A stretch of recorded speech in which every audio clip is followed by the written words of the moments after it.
13h sur RTI 1, bonjour à toutes et à tous, soyez les bienvenus. Voici le sommaire de ce nouveau journal.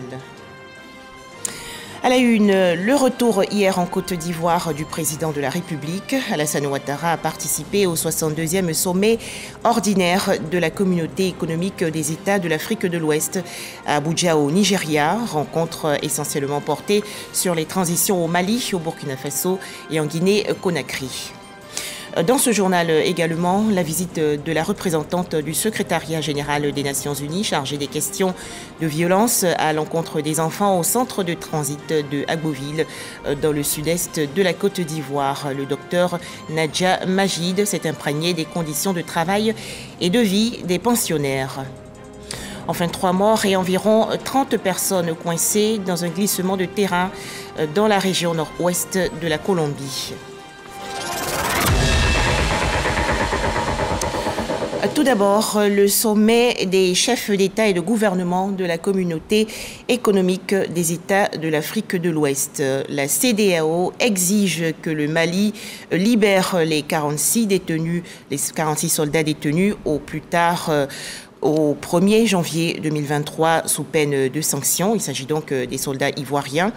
À noter que la CEDEAO se réserve la possibilité d'agir si les soldats ivoiriens ne recouvraient pas la liberté avant cette date. Plusieurs autres décisions ont aussi été prises lors de cette rencontre concernant notamment le Burkina Faso et la Guinée-Conakry. Après 48 heures à Abuja, au Nigeria, le président de la République, Alassane Ouattara, a donc regagné le district d'Abidjan hier soir. Le chef de l'État ivoirien a participé au 62e sommet ordinaire de la communauté économique des États de l'Afrique de l'Ouest, la CEDEAO, rencontre essentiellement consacrée aux transitions au Mali, au Burkina Faso et en Guinée-Conakry. À noter également que le nouveau président de la commission de la CEDEAO a été investi. Les détails, Jérôme Kofi Abola. Quand il descend de son avion en provenance du Nigeria, il est environ 18h30. Le président de la République, Alassane Ouattara, qui vient de participer au 62e sommet ordinaire de la CEDEAO, est accueilli par le vice-président de la République, Tiemoko Méliès-Koné, le Premier ministre Jérôme Patrick Achi, avec plusieurs autres membres du gouvernement. Pour en venir à la rencontre tenue dans la capitale nigériane, il s'agit, on peut le dire, d'une rencontre non moins attendue pour le président de la République, Alassane Ouattara, et ses pairs de la CEDEAO. Le 62e sommet ordinaire des chefs d'État et de gouvernement de la communauté économique des États de l'Afrique de l'Ouest, ce dimanche 4 décembre 2022 à Abuja. Dans la capitale nigériane, le président de la République de Côte d'Ivoire et les autres dirigeants ouest-africains ont une fois de plus tenu à se retrouver pour plancher sur les situations politiques au Mali, en Guinée et au Burkina Faso. C'est encore l'occasion pour le président Alassane Ouattara ainsi que ses homologues et des chefs de gouvernement de la CEDEAO de se faire fort d'agir en vue d'un retour rapide à l'ordre constitutionnel dans ces 3 pays qui vivent des transitions politiques à la suite des coups d'État militaires dont ils ont été respectivement l'objet. Outre la situation politique au Mali, en Guinée et au Burkina Faso, le rendez-vous d'Abuja a permis aux chefs d'État et de gouvernement de la CEDEAO de procéder à l'investiture du nouveau président de la Commission de la communauté économique des États de l'Afrique de l'Ouest. Il s'agit du docteur Omar Touré, désigné lors du 61e sommet ordinaire de l'organisation sous-régionale tenu à Accra, au Ghana, en remplacement de l'Ivoirien Jean-Claude Brou, actuel gouverneur de la BCEAO. Dans l'actualité nationale, la présentation officielle de Souleymane Touré, le ministre-gouverneur du district autonome du Zanzan, au roi de Bouna, Sa Majesté Niguet Bliman. Des prières ont été dites pour le docteur Souleymane Touré et des bénédictions lui ont été données pour l'accompagner dans sa mission. Le point dans ce reportage de Herman Niamia. Je suis venu me mettre à la disposition de Sa Majesté Niguet Bliman roi de Bouna, pour bénéficier de son soutien et sa bénédiction dans l'accomplissement de la mission qui m'a été confiée par le président de la République Alassane Ouattara. C'est en substance les propos tenus par le ministre-gouverneur du district autonome d'Izanzan à l'occasion de sa présentation officielle au roi de Bouna et aux populations du Bounkani. Dr Touré Souleymane a indiqué qu'il est plus que nécessaire pour lui de bénéficier du soutien de toutes les forces vives du district d'Izanzan pour assurer la réussite de sa mission. Il y a ce que l'administration demande et puis il y a nos traditions aussi à respecter. Dans nos traditions, il faut venir rendre visite aux autorités traditionnelles pour qu'ils vous donnent la clé, ils vous ouvrent les portes. C'est à leur côté que je peux réussir. Il faut qu'ils me disent ce qu'ils attendent de l'État, leurs besoins. Et moi, je les transmettrai au chef de l'État qui donnera les moyens maintenant pour les satisfaire. Le ministre-gouverneur du district autonome d'Izanzan a été d'abord reçu au palais royal de Bouna avant de rejoindre la place de la paix de Bouna où l'attendaient des milliers de personnes venues de toutes les localités du Bounkani. La ministre du Plan et du Développement, fille de la région, a demandé aux élus et cadres ainsi qu'aux populations du Bounkani d'apporter leur appui et collaboration à l'équipe du ministre-gouverneur pour le bon déroulement de sa mission. Moi, j'appelle le ministre-gouverneur le ministre de terrain. Il va rendre compte de tout ce qu'il a vu. Qu'est-ce qu'il faut corriger? Qu'est-ce qu'il faut ajouter? Comment amplifier les actions de terrain pour que les objectifs que le président de la République s'est assignés pour le terrain du Bounkani, ces objectifs-là soient atteints efficacement et dans les délais. Le directeur général des moyens généraux du Trésor, Noufé Michel, a pris au nom des élus et cadres l'engagement d'œuvrer de concert avec l'équipe du ministre-gouverneur afin de lui permettre d'atteindre les objectifs qui lui ont été fixés par le chef de l'État. L'excellence célébrée récemment à Tafiré, dans le centre-nord du pays. Environ 30 prix ont été remis à des femmes et hommes exerçant dans divers secteurs d'activité. C'est une initiative du conseil municipal. Le ministre du Commerce, de l'Industrie et des PME, Souleymane Diarra-Souba, également parrain de cette cérémonie, a exhorté les populations à participer massivement au développement local et à promouvoir le vivre ensemble. Pour en parler, Kader Sogodogo de RTI Bouaké. Ce sont 22 prix qui sont remis aux hommes et femmes de tous les secteurs d'activité confondus qui, par leur contribution, participent au développement de Tafiré. Cette cérémonie de distinction qui vise à célébrer l'excellence est une initiative du conseil municipal de Tafiré conduit par son maire Sunkalo Koulibaly Disha Alassanga. En présence de Souleymane Diarra-Souba, ministre du Commerce, de l'Industrie et de la Promotion des PME, parrain de la cérémonie. Nous avons juste voulu prolonger au plan local ce qui s'est fait au niveau national, la cérémonie d'excellence présidée par le chef de l'État. Et nous avons compris qu'effectivement, il fallait mettre en avant les exemples, les valeurs que nous avons. Convaincus de l'apport que jouent les lauréats au développement local, les cadres apportent leur soutien au rayonnement de Tafiré. Le parrain de cette cérémonie de reconnaissance et de l'excellence, Souleymane Diarra-Souba, ministre du Commerce, de l'Industrie et de la Promotion des PME, salue cette initiative qui s'inscrit dans la droite ligne de la vision du président de la République, Alassane Ouattara. Je me réjouis de l'organisation de cette excellente initiative qui permet d'accorder un regard particulier et un soutien permanent à la reconnaissance du mérite, du savoir-faire, du travail bien fait dans la commune de Tafiré.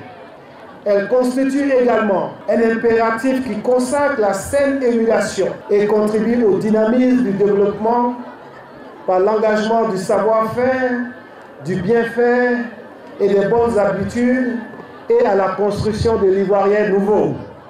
Le conseil municipal entend pérenniser cette initiative afin d'encourager les populations locales qui œuvrent au maintien de la paix, l'unité et au développement de Tafiré. Deux sites du Fonds de développement et de la formation professionnelle, le FDFP, visité il y a quelques jours par le président du comité de gestion, Siama Bamba, a en effet échangé avec le personnel du FDFP Abidjan, puis avec celui du FDFP Grand Bassam. Objectif, s'imprégner de leurs conditions de travail. Les précisions de Issa Yeo. Après la passation des charges, Bamba Siama, président du comité de gestion du Fonds de développement de la formation professionnelle FDFP, est déjà à la tâche. Il vient de sillonner des structures sous son contrôle, du siège du FSTP à Treichville, la maison de la recherche, du développement et de l'innovation, ex-maison de l'apprenti du Grand Bassam, en passant par les différentes directions au département et aux différents bureaux. Tout est passé au peigne fin par le président de gestion et son équipe. Occasion pour le secrétaire général du FDFP de montrer ses atouts. Pour sa part, le président du comité de gestion du FDFP a salué l'énorme travail abattu par la structure dans le domaine de la formation pendant des années. Cette visite de Bamba Siama a été l'occasion pour le personnel de poser de nombreuses préoccupations à résoudre pour le bien-être du personnel. Un tout autre sujet à présent. Quelle solution pour lutter contre l'incivisme en Côte d'Ivoire? Une étude a été menée récemment par l'Observatoire de la solidarité et de la cohésion sociale, l'OSCS.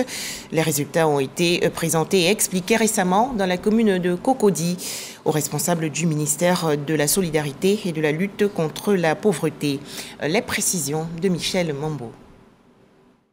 Comment contribuer à la réduction de l'incivisme pour le renforcement de la solidarité et de la cohésion sociale en Côte d'Ivoire?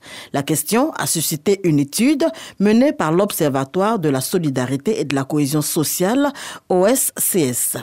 Les résultats sont désormais disponibles. Il a été recommandé dans le cadre du transport, par exemple, de sensibiliser les acteurs. Les transporteurs, les apprentis eux-mêmes disent que ils ont constaté que lorsque la sensibilisation est faite par des gens de chez eux, par exemple les responsables syndicaux, la sensibilisation porte mieux.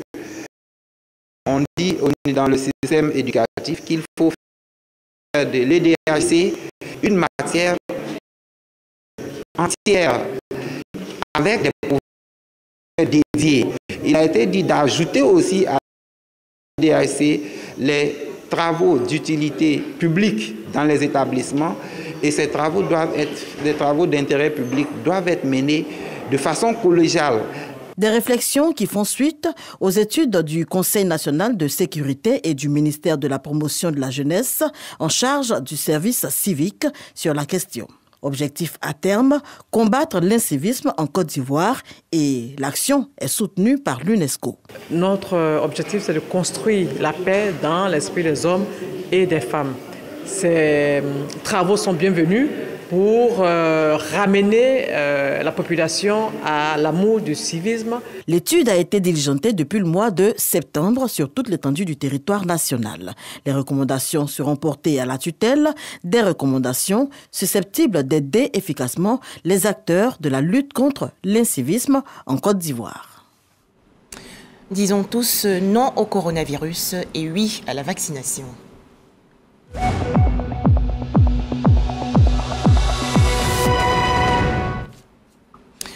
Les chiffres du coronavirus en Côte d'Ivoire. Un cas de Covid-19 a été enregistré hier par le ministère de la Santé, de l'Hygiène publique et de la couverture maladie universelle. La Côte d'Ivoire dénombre donc actuellement 87 888 cas confirmés de coronavirus, 87 051 personnes guéries, 830 décès et 7 cas actifs. À noter que le ministère de la Santé, de l'Hygiène publique et de la couverture maladie universelle invite les populations de plus de 12 ans à se faire vacciner gratuitement dans les centres de vaccination. Toujours au chapitre santé, le récent séjour en Côte d'Ivoire de parlementaires français. L'occasion pour ces députés français de visiter la nouvelle pharmacie de la santé publique dans la commune de Treichville. Objectif, comprendre le fonctionnement et les réalités du système de santé publique en Côte d'Ivoire. Le point dans ce reportage de Evelyne Yeboué et Grace Kando. La nouvelle pharmacie de la santé publique de Côte d'Ivoire, visitée par des députés français. Une visite de partage d'expérience pour ces parlementaires français qui s'imprègnent du mode de fonctionnement du système de santé ivoirien. Ça me permet de ramener des bonnes idées en France, ça me permet aussi d'échanger et de donner, pourquoi pas, des bonnes idées de choses qui fonctionnent chez nous. C'est un échange qui peut aller dans ce sens d'une part, mais d'autre part de mieux comprendre où sont les besoins et de pouvoir venir dire là on a besoin de dons supplémentaires. Pour les acteurs ivoiriens de la santé, la visite de ces parlementaires français va davantage renforcer la gouvernance de la nouvelle pharmacie de la santé publique de Côte d'Ivoire. Ce sont les parlementaires français qui votent l'aide que la France apporte aux pays africains. Et donc le fait que ces parlementaires aient choisi de la nouvelle PSP pour comprendre la politique de distribution des médicaments de la Côte d'Ivoire, c'est déjà un atout pour nous. Un partage d'expériences bénéfique pour les deux pays. La nouvelle pharmacie de la santé publique s'engage à toujours garantir la disponibilité et l'accessibilité des médicaments essentiels et des intrants stratégiques de la santé. Toujours en Côte d'Ivoire, la toute première édition des journées scientifiques de l'Institut national de formation des agents de santé, l'INFAS. Cet événement va se tenir du 6 au 8 décembre prochain autour du thème « Modèle humaniste de soins, qualité de la formation et sécurité ». Les explications de Paco Medidi et Sidonie Davila. Du 6 au 8 décembre, des journées scientifiques seront organisées à l'Institut national de formation des agents de santé INFAS. Ces journées pour consolider les acquis de la formation des agents de santé en adéquation avec les exigences du système licence master doctorat LMD. Les grandes lignes de l'événement annoncées au cours d'une conférence de presse. Nous avons invité un certain nombre de directeurs. Il y a, dans l'espace CDAO, nous avons des écoles d'infirmiers, de sages-femmes. Et ces directeurs qui seront présents ici vont s'entretenir autour d'une table ronde le deuxième jour. Le troisième jour, nous aurons des ateliers thématiques. Nous allons valoriser la recherche des enseignants de l'INFAS. Modèle humaniste de soins, qualité de la formation et sécurité de l'offre de soins en Côte d'Ivoire est le thème de ces journées qui se tiennent en partenariat avec les collèges d'enseignement général et professionnel du Canada. L'Institut national de formation des agents de santé a pour mission principale de former les agents de santé, la formation initiale, de s'occuper donc du perfectionnement donc des professionnels de terrain et de promouvoir aussi la recherche qui doit concerner l'ensemble des filières. L'INFAS a 30 ans, elle engage pour son processus d'universitalisation. Et il était important qu'on puisse faire valoriser l'ensemble de ces recherches-là. Réviser les matières pédagogiques, acquérir les équipements qui les accompagnent et développer les stimulations font partie des attentes de ces journées. À Beauville, dans la région sud-est du pays, c'est en image la représentante du secrétariat général des Nations Unies chargée des questions de violence à l'encontre des enfants. Le docteur Nadja Majid a visité récemment le centre de transit pour enfants, une initiative du ministère de la Femme, de la Famille et de l'Enfant. Objectif, s'imprégner des conditions de travail et de vie des pensionnaires en vue d'interventions plus efficaces dans les prochains jours. Une cantine scolaire et des vivres offerts par le Premier ministre Patrick Hachi pour les écoles primaires publiques Boudépé 1 et 3 dans la région sud du pays. Cette infrastructure a été inaugurée récemment en présence des autorités politiques, administratives, coutumières, éducatives et bien sûr les populations. Pour en parler, Jean Djadji. Pour l'année académique 2022-2023, les autorités du village de Boudépé, dans le département d'Adzopé, mettent les petits plats dans les grands. Une cantine scolaire est inaugurée au profit des élèves de l'EPP Boudépé 1 et 3. À la manœuvre de cette infrastructure sociale, l'un des fils du village de Boudépé, en l'occurrence Seka Yvan Serge. Ces tout-petits pourront dorénavant se restaurer conformément aux normes diététiques. Un réel bonheur pour la communauté éducative. Une cantine qui revêt des vêtements nouveaux dont l'ouverture contribuera certainement, et j'en suis sûre, à l'amélioration des résultats de nos élèves. Merci d'être à nos côtés. Cela témoigne de votre engagement à l'école de qualité prônée par Madame le ministre, le professeur Mariatou Koné. Pour assurer le bon fonctionnement de la cantine, le Premier ministre Patrick Jérôme Hachier et son épouse offrent des dons en vivres et non-vivres. Cet engagement se poursuivra car pour le président de la région de la Mer, le Premier ministre Patrick Jérôme Hachier, l'éducation doit être le fer de lance du développement. Pour nous, c'était un impératif, c'était même une nécessité. Les enfants hésitaient souvent à venir à l'école parce que ne sachant pas trop à quel sein ils seront voués une fois sur place et les parents partis au champ. Et donc pour nous, il était important, si on voulait véritablement garder le cap avec les enfants, de mettre en place une cantine fonctionnelle pour leur permettre d'être motivés de venir donc à l'école. Cette cérémonie d'inauguration de la cantine scolaire a été triplée de celle de la pose de la première pierre des travaux de construction de l'EPP Boudépé 1, de la remise de kits et de tenues scolaires aux élèves et enseignants du village. Un tout autre sujet à présent avec ces réflexions sur la filière coton en Côte d'Ivoire menées récemment par l'Observatoire national de la compétitivité des entreprises, l'ONCE. Objectif, mettre à la disposition des acteurs et décideurs des indicateurs pertinents de compétitivité pour la relance du secteur. Les explications de Godefroy Okambawa. L'industrie de la transformation du coton a connu des moments fastes en Côte d'Ivoire au cours des années 70 et 80 avec des entreprises de référence.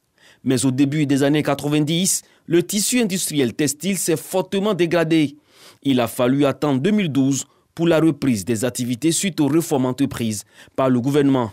L'Observatoire national sur la compétitivité des entreprises, chargé du suivi et de l'évaluation des entreprises de tout secteur d'activité, mène la réflexion autour de la filière coton.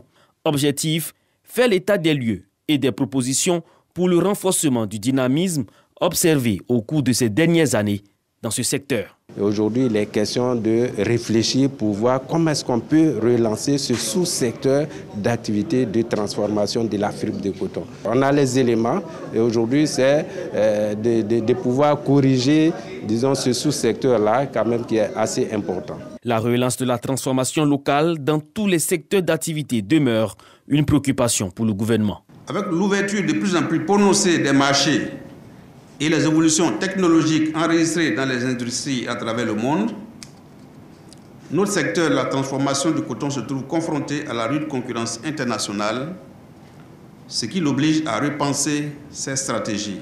Le gouvernement a déjà annoncé la création d'une zone textile de 100 hectares à Boaké ainsi qu'une zone industrielle dédiée au PK24 d'Abidjan. Toutefois, au regard de ce qui se passe dans d'autres régions d'Afrique et du monde, des initiatives doivent être prises pour susciter des vocations nationales crédibles et attirer les investissements directs étrangers nécessaires à l'effet de bâtir une industrie solide, durable et compétitive dans le domaine. En Afrique, la Côte d'Ivoire est deuxième producteur de coton derrière le Bénin et 15e au plan mondial avec une production de près de 560 000 tonnes en 2021.